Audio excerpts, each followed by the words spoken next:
terpampang dengan nyata di depan saya. Ini ada satu guguk yang gemes-gemes banget, ini pantatnya di depan saya ini gemes banget. Ada beberapa penyakit zoonosis. Ya, bukan hanya rabies, tetapi juga ada penyakit yang lain seperti penyakit jamur pun juga bisa menular ke manusia.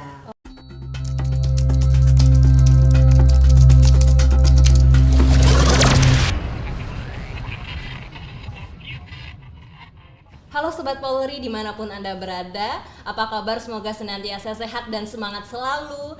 Masih bersama saya Sekian Purnama, tidak berjumpa. Apakah masih ingatkah dengan saya? Namanya Okta, tentu saja host Polisi Jateng, aku sedulurmu. Nah Sobat Polri, ini kan sebentar lagi tanggal 28 September. Sobat Polri tahu nggak sih pada hari itu tuh seluruh umat manusia di dunia memperingati hari apa? Sudah terpampang dengan nyata di depan saya. Ini ada satu guguk yang gemes-gemes banget, ini pantatnya di depan saya ini gemes banget. Kita akan memperingati Hari Rabies Sedunia Sobat Polri pada tanggal 28 September. Nah, topik kali ini agak beda dari topik-topik kita biasanya karena lebih fresh. Karena saat ini saya sudah berada di Klinik Gria Satwa Lestari. Tentu saja saya akan berbicara mengenai satwa, dunia hewani. Namun pada podcast kali ini saya sudah ditemani oleh salah satu dokter hewan, yaitu Ketua Perhimpunan Dokter Hewan PDHI Jawa Tengah 1, Dokter Hewan Teresia Anna Ekawati. Selamat sore dokter. Selamat sore. Sehat selalu. Amin, sehat selalu. Boleh perkenalan sedikit nggak dokter? Ini sebenarnya PDHI, ini kan ada PDHI Jateng 1, apakah ada PDHI Jateng 2 atau bagaimana? Ini saya baru tahu dokter saya. Ya, PDHI itu Perhimpunan Dokter Hewan Indonesia. Kalau di dokter orang kan ada ID, di dokter gigi ada PDGI. Kalau kita Perhimpunan Dokter Hewan Indonesia. Di Jateng ada 6 wilayah. Nah kebetulan kami ini wilayah kerjanya di Jateng 1. Wilayah kerja Jateng itu meliputi dari daerah Kendal, Kota Semarang, Kabupaten Semarang, Kota Salatiga, Kabupaten Grobogan, Purwodadi, dan Demak. Wilayah kita kerja itu. Oke. Untuk dokter sendiri asli Semarang ya? Saya kebetulan sebenarnya Jogja sih. Oh iya. Ini kan kalau misalnya saya tanya-tanya dengan Sobat Polri, mungkin aja teman-teman saya bisa periksa nih. Maksudnya sambil bawa hewan peliharaan teman-teman, jangan memeriksakan diri. Ya, klinik kita di Semarang. Iya. Oke dokter, ini kan sebelum kita membahas tentang World Rabies Day. Ini kan tahun 2021 kemarin slogannya yaitu Rabies Fake Not Fear, karena kan sebenarnya rabies ini di masyarakat masih belum banyak aware ya dok ya. Ini saya panggilnya dokter Ana ya dok? Iya. Oke, ini kan sebenarnya masyarakat ini masih menganggap kalau rabies itu hanya biasanya antara hewan saja. Apakah itu benar seperti itu atau bagaimana? Dan di tahun 2022 sendiri ini PDHI ada program tersendiri nggak sih? Atau ada slogan? Tadi kan yang tahun kemarin Fake Not Fear nih dokter, ya silakan. Ya, rabies itu memang mungkin belum banyak dikenal umum ya, karena Jawa Tengah sendiri sejak 97 itu sudah dinyatakan bebas rabies. Di Indonesia mungkin hanya 2-3 wilayah yang bebas rabies, termasuk Jawa Tengah. Makanya mungkin kalau untuk Jawa Tengah masih kurang dikenal ya penyakit rabies karena sudah bebas. Nah, rabies sendiri itu penyakit zoonosis, penyakit yang ditularkan dari hewan ke manusia. Nah, penularannya lewat gigitan, lewat air liur sebenarnya. Lewat air liur, dan selama ini memang hewan yang agresif adalah anjing. Makanya dari gigitan anjing ini, dari air liurnya anjing menimbulkan luka dan virus itu masuk lewat gigitan. Sebenarnya bukan itu saja, kalau misalnya pas kena liur anjing dan ada luka, itu juga bisa masuk lewat situ. Jadi kalau misalnya saya luka nih dok, lagi main sama anjing atau hewan lain yang kena rabies, tapi saya lagi luka nih dok, dia cuma kena liurnya aja nih bisa tertular. Ya? Nah, tidak semua liur sih, hanya dari anjing yang atau hewan berdarah panas. Hewan berdarah panas yang bisa membawa HPR, hewan pembawa rabies itu hewan berdarah panas yang dari air liurnya itu bisa menularkan rabies. Bahkan kalau misalnya itu menular ke manusia, ada seorang manusia yang kena rabies, misalnya dia sampai menggigit pun dari air liurnya juga bisa menularkan juga. Oke, ini kan tadi hewan berdarah panas selain anjing, apa aja sih dok? Anjing, kucing, musang, monyet, sapi, kuda itu bisa juga. Hewan air kayak buaya gitu gimana dok? Berdarah panas kan? Ini banyak nih dok, nanti silakan dicek. Canda Sobat Polri ya, masa kita serius terus, sekali-sekali kan ringan-ringan ya Sobat Polri ya. Ya, kuda Itu berdarah dingin ya. Jadi masih aman, tenang. Oh, masih aman. Iya. Tapi semua yang di air pasti berdarah dingin ya? Bisa begitu. Oh ya, aman Sobat Lori. Kemudian nih sebelum saya bahas lebih lanjut, karena ini kan sebenarnya kita ingin mengedukasi masyarakat ya dokter ya tentang rabies itu dan bahayanya sendiri.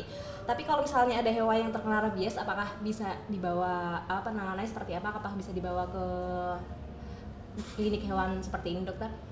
Iya, kebetulan selama saya hampir 23 tahun praktek ya, karena saya di Jawa Tengah bebas rabies, saya sendiri secara pribadi belum pernah menemukan hewan rabies. Jarang ya atau Jateng satu, Jawa Tengah ya. Tetapi kita harus tetap waspada karena kan Jawa Barat, Jawa Timur kan belum bebas rabies. Sementara masih banyak transportasi hewan itu yang melewati Jawa Tengah.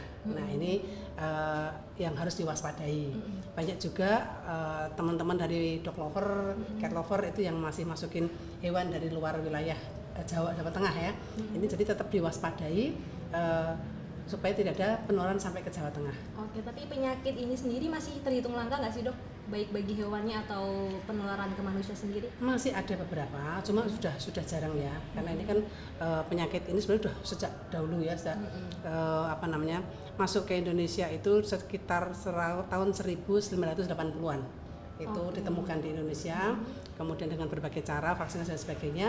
Sekarang sudah mulai berkurang, cuma di beberapa tempat di Sumatera, di Kalimantan mungkin masih ada, dan juga ada beberapa yang sampai ke manusia, tapi sekarang sudah mulai jarang ya. Nah terakhir wabah di Bali. Nah penyakit ini memang bisa menular ke manusia dan penyebabnya adalah virus. Nah organ yang diserang adalah saraf dan kesusunan saraf pusat, jadi otak yang kena. Dan ini memang berakhir dengan kematian. Jadi begitu hewan ada riwayat digigit hewan anjing terutama, karena yang agresif kan anjing ya, digigit anjing, kemudian dan anjing yang menggigit ini anjing yang tidak kita ketahui riwayatnya, ini yang harus diwaspadai. Itu 100% pasti kematian atau 100% pasti kematian atau itu ada biasanya berakhir dengan kematian karena memang itu merusak otak ya, jadi virusnya sampai di otak dan berakhir dengan kematian. Itu bagi hewan sendiri, bagi baik manusia juga sama, ya? Iya. Ini penting banget nih Sobat Polri, apalagi untuk pet lovers ya Sobat Polri. Tapi walaupun nggak pet lovers, kalau misalnya hidup di daerah yang mungkin memelihara banyak seperti Bali kan bebas ya, itu ada hewan berkeliaran di mana-mana seperti anjing, kucing itu kan bebas. Itu juga perlu hati-hati juga ya kita dok ya. Untuk ciri-cirinya sendiri itu seperti apa sih dok? Ya makanya kenapa disebut anjing gila ya, rabies kan karena memang yang menciri pada hewan anjing itu biasanya kalau kena rabies sebenarnya tidak tiba-tiba langsung menjadi gila, tapi ada gejala awal dulu, dari dia tidak mau makan dulu, kemudian gejala kondisi tubuh yang menurun, sampai memang yang sampai dia terlihat nyata itu adalah air liur yang keluar berlebihan, kemudian mata merah dan susah dihandle, karena dia menjadi agresif, kemudian apa aja yang lewat di depannya bisa diserang, digigit. Makanya disebutnya kadang-kadang disebutnya anjing gila. Karena memang tingkah lakunya seperti itu, makanya disebut anjing gila. Ini tadi suaranya masih masuk ya tim ya? Maklum Sobat Lori, ini kita deket bandara nih, sombong dikit nih, kita deket bandara nih Sobat Lori. Mungkin boleh nanti ada endorse dari nggak jadi deh. Terus masih lanjut nih dok, tadi kan bagaimana sih penularannya terhadap manusia tadi kan sudah sedikit diceritakan ya. Saya pernah baca nih, kalau misalnya tertular rabies bagi manusia sendiri kemungkinan untuk jangka bertahannya, jangka hidupnya ya mohon maaf itu sekitar 2-3 mingguan lah, karena memang merusak saraf tadi ya dok ya. Iya, tergantung dari titer virus yang masuk, kemudian juga dari gejala yang muncul. Tetapi kalau udah sampai menuju ke saraf, ya memang biasanya berat ya. Memang susah makan, susah minum ya, sama air memang takut ya dok? Iya, karena pusat sarafnya yang terdepresi ya, sehingga melihat takut air, takut sinar. Biasanya kalau untuk anjing yang kena hewan yang kena rabies, dia pasti akan bersembunyi di tempat-tempat yang gelap. Jadi sebenarnya ini ya sama mematikannya. Kalau seperti kita membahas kemarin kan, kalau misalnya kita bandingkan sama COVID-19, itu kan virus, namun memang dia ada vaksinnya lah, bisa disembuhkan gitu lah. Kalau ini kan memang yang tadi memang obatnya atau antivirusnya belum ditemukan ya dok ya? Itu sudah ada. Vaksin rabies sudah ada. Karena tadi memang menyerangnya langsung saraf gitu ya dok ya? Cuma memang sampai saat ini virus belum ada obatnya. Tetapi vaksin kita sudah pencegahan bisa dilakukan dengan vaksinasi. Seperti program kita nanti PDHI tanggal 25 besok untuk pencegahan rabies, kita rutin mengadakan vaksinasi rabies. Tidak terutama di hari rabies tadi. Oh, yang 28 September. Iya. Ini slogannya yang tahun ini apa nih dok? One Health Zero Death. Iya. Kamu mau ngapain? Iya bangun, saya takut sobat Polri. Ini kebetulan habis divaksin tadi. Iya. One Health Zero Death ya. Iya. Ini maknanya apa sih dok? Mungkin boleh dijelaskan One Health Zero Death ini. Iya, kita berharap tidak ada kematian dari kasus rabies ini. Iya. Dengan adanya pencegahan vaksinasi ke hewan-hewan juga ya. Dan juga kesehatan kan bukan hanya tanggung jawabnya dokter hewan, tapi tanggung jawab kita semua. Betul. Ini kalau vaksinasinya apakah yang disasar memang hewan-hewan yang pets ya, maksud saya yang terawat, atau biasanya kan ada anjing liar, kucing liar seperti itu, biasanya ada program nggak sih dok memberikan vaksinasi ke anjing liar? Iya, kalau di klinik-klinik ini sudah umum ya, ada vaksinasi, bukan hanya rabies saja, tetapi ada vaksin-vaksin yang lain, dan juga biasanya disertakan juga dengan vaksin rabies. Jadi ada vaksin parvo, distemper, hepatitis, leptospirosis, parainfluenza, coronavirus juga ada, dan rabies. Itu biasanya dalam satu paket vaksin. Tetapi untuk program besok ini kita hanya mengadakan vaksinasi rabies saja. Itu untuk anjing liar yang maksudnya nggak ada pemiliknya gitu, yang berkeliaran di jalan? Kebetulan kalau besok ini untuk pemilik ya, untuk hewan yang berpemilik. Kalau Semarang sekarang sudah jarang ya anjing-anjing liar ya. Banyak kan kucing liar ya dok? Iya, kalau kucing-kucing masih banyak, tapi kalau anjing sudah jarang anjing-anjing liar. Jadi sudah lebih terkendali. Iya. Kemudian untuk pencegahannya kan tadi tentu saja vaksinasi ke hewannya. Betul. Nah kalau misalnya ciri-ciri awal nih, kalau misalnya nauzubillah ya ada manusia yang terkena rabies, itu ciri-ciri awalnya gimana sih dok? Kemudian ada pencegahannya nggak pasti kan ada sebelum dia menuju ke saraf, pasti kan ada awalnya, ciri-ciri awalnya itu seperti apa dok? Ya, kalau untuk manusia itu memang bukan ranah kita, tapi yang pasti begitu memang banyak. Iya. Saya saking semangatnya. Iya, tetapi kebanyakan beberapa entah itu klien atau masyarakat, kadang-kadang mereka tuh memang pertamanya lari ke kita, ke dokter hewan. Jadi habis digigit anjing, kebanyakan memang lari ke kita. Kemudian kita akan menanyakan yang menggigit ini anjing siapa. Kalau misalnya anjing berpemilik, biasanya di Semarang ini sudah bebas rabies. Tetapi kalau memang anjing liar, ini yang harus kita waspadai. Dan anjing yang sudah menggigit ini sebaiknya jangan dibunuh. Ini harus diisolasi. Artinya apa? Kalau anjing ini memang kena virus, kena rabies, nggak usah diapa-apain, anjing dalam waktu 2 minggu nanti pasti akan mati. Karena dia memang positif rabies. Iya. Jadi kita pun juga tidak ada pengobatan, tapi diisolasi, diobservasi. Untuk diamati apakah memang dia ada menunjukkan gejala-gejala rabies atau tidak. Nah, kalau memang anjing tadi menunjukkan tanda-tanda rabies dan dalam waktu 2 minggu ini nanti mati, nanti anjing ini pun juga akan kita kirim ke lab untuk diambil otaknya. Nah, di dalam otaknya itu nanti akan diketemukan virus rabiesnya kalau dia memang positif rabies. Selama kita belum menemukan dari lab itu belum menemukan hasil lab tidak ada virus di otaknya, kita belum bisa mengatakan bahwa dia positif virus rabies. Jadi memang diketahui dari asalnya ini digigit apa. Iya, harus ini dulu, dia dapat gigitan dari siapa, dari anjing apa gitu kan. Ini yang harus Nah, kalau memang kita curigai ini memang rabies, nah kita harus lapor ke dinas. Dinas kesehatan untuk manusia, kemudian juga kita ke dinas pertanian. Kita harus lapor juga ke dinas pertanian untuk ada kasus. Itu kenapa sampai ke dinas pertanian dok? Karena ini kan sudah penyakit rabies ini kan sudah penyakit yang menular dari hewan ke manusia. Dan ranahnya bukan sekedar ranah untuk hewan tetapi juga ke manusia juga. Jadi harus ada koordinasi antara dinas kesehatan dan dinas manusia, dan ini kan menular, sangat mematikan dan sangat menular. Cuman karena memang jaraknya 2 minggu, jadi bisa dicegahnya lebih cepat gitu ya dok ya, maksudnya nggak banyak kasus seperti yang lain gitu ya. Ya kalau di Semarang saya kira ini sudah alhamdulillah. Semoga ya sobat Polri. Amit-amit ya. Iya, amit-amit. Ya, dari kecil saya kalau misalnya dewan ditakut-takuti itu jangan dipegang. Dari kecil saya kayak gitu loh dok. Ya, kalau untuk Jawa Tengah saya kira masih aman ya. Oke dok, ini sebenarnya pembahasan kita tentang rabies sudah cukup terang ya dok ya. Sebelum kita menuju akhir, nah mumpung bersama dokter hewan, dokter Anna, ini saya ada beberapa pertanyaan sebenarnya saya nggak berani saya tanyakan ke dokter yang lain dok. Kalau misalnya kucing di jalan ya dok, nggak apa ya dok, selain dari rabies silakan ya? ya. Itu kan ada kalau misalnya kucing yang telinganya udah dipotong nih, Iya. berarti kan udah disterilisasi ya katanya ya? Iya. Kucing jalanan nih, itu emang program dari dokter hewan sendiri atau klinik atau pemerintah atau gimana sih dok? Iya, jadi karena memang kucing ini kan sudah overpopulasi ya, jadi cepat sekali perkembangbiakannya. Memang ada dari PDI sendiri juga ada program untuk sterilisasi. Kemudian juga di klinik-klinik juga banyak yang mengadakan program sterilisasi. Ya, jadi rutin ya kita adakan. Berarti aware-nya bukan cuma hanya untuk pets atau saya jadi terganggu karena lihat dia. Bukan aware-nya bukan hanya untuk pets atau hewan peliharaan, tetapi juga makhluk-makhluk hewan lainnya yang liar ya dok ya. Iya, kita kenapa itu namanya ear tip supaya menjadi tanda bahwa kucing yang ada luka gitu kan di telinganya berarti sudah steril. Dok. Karena kalau enggak nanti dipikirnya ada yang teman-teman rescue juga nanti yang ngambil bawa ke klinik takutnya dioperasi lagi. Kasian dok. Satu lagi dok sebelum saya menuju, ini saya ada narasumber lain nih sebenarnya. Saya cuma ada pertanyaan kecil. Kalau seperti kan saya melihara ikan nih di rumah dok. Ikan itu kayak gitu bisa diobat ke klinik juga nggak sih dok? Iya. Pura-pura gitu juga. Iya.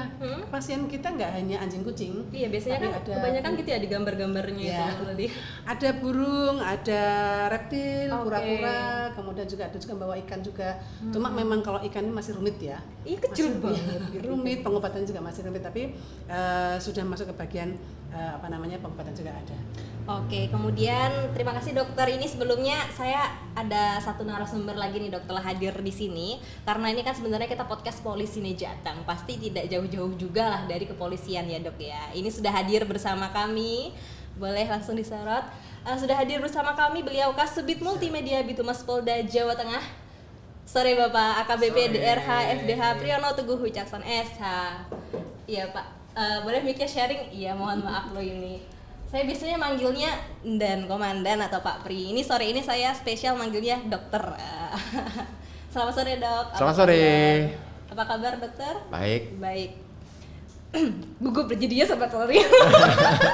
Karena ini sebenarnya beliau yang punya podcast Polisi Jateng di Sobat Polri, kepala sub bidang multimedia Bitumas Polda Jawa Tengah nih yang mengawaki podcast Polisi Jateng, betul begitu Bapak? Iya, kira-kira betul.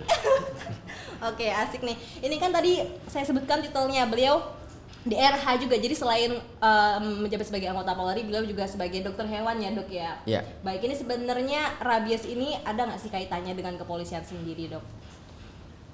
Kalau kaitan secara langsung sih nggak ada ya. Tetapi karena di kepolisian kita juga punya anjing pelacak Polri, ya, K9 Squad ya, termasuk kita juga punya kuda ya, sehingga itu juga menjadi concern kita untuk menyehatkan satwa-satwa Polri karena kita sudah memiliki program kesehatan khususnya di program kesehatan rutin untuk vaksinasi, sehingga tentunya vaksinasi rabies menjadi salah satu dari vaksinasi yang kita berikan dan itu rutin, jadi aman sih ya. Iya, masih aman ya dok ya. Masih aman. Jawa Tengah.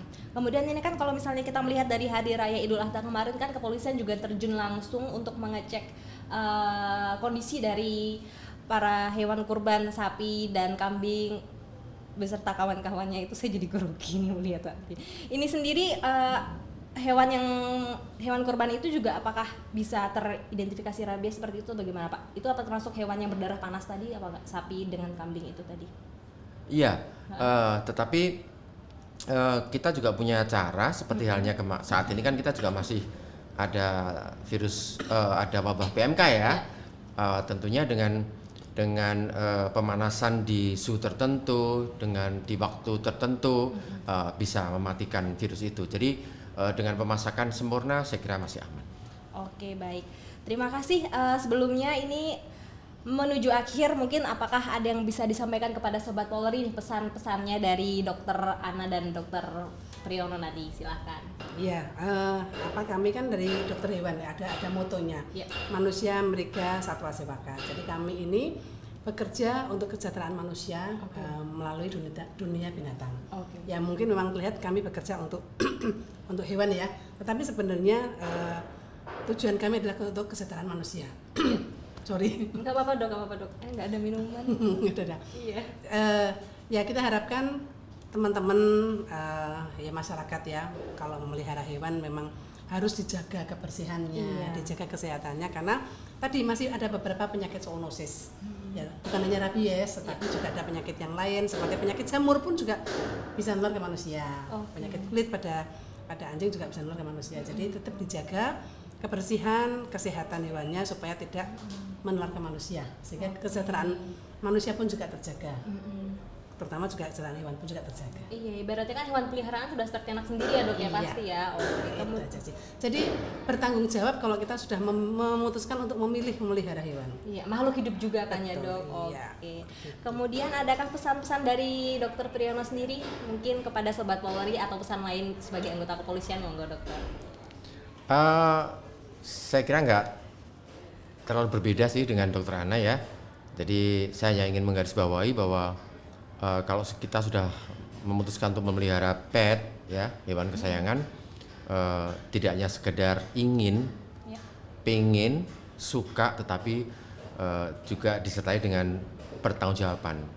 Jadi kesehatan hewannya, kebahagiaan hewannya, kesejahteraan hewannya juga harus diperhatikan, tidak bisa dikesampingkan, karena tadi juga disampaikan oleh Dokter Ana bahwa ada penyakit-penyakit zoonosis, penyakit-penyakit hewan yang bisa menular kepada manusia, itu yang diwaspadai. Jadi kalau hewannya sehat, manusia juga sehat.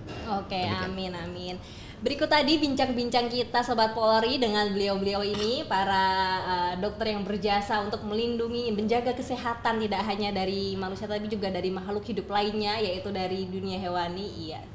Terima kasih kehadirannya Dokter Ana pada sore hari ini. Terima kasih juga kehadirannya Dokter Priyono. Terima kasih sekali lagi. Ini sebenarnya salah satu percakapan yang bagaimana?